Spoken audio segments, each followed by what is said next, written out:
Dahil ba doon sa waiver? Kaling naman yung microphone. So, hindi pinanindigan ni Pangulong Duterte ang kanyang sinabi na pipirma siya ng waiver. Ano po ang sabi niyo sa comment ni Noli Castro? O ano naman comment nitong pinaka-inutil na naging vice presidente ng bansa? Hindi pinanindigan ni Pangulong Duterte ang pag-sign sa waiver. Sayang naman daw yung microphone na itama ko.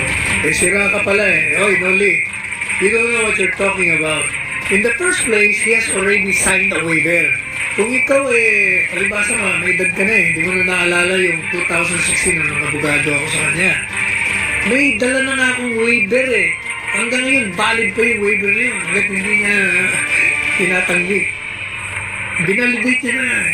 Pangalawa, kahit may waiver, kung joint account, kailangan yung kabiyak niya o si VP Sara kung ka-joint account niya o sino bang ka-joint account niya, alam may waiver na eh. Yan ang problema.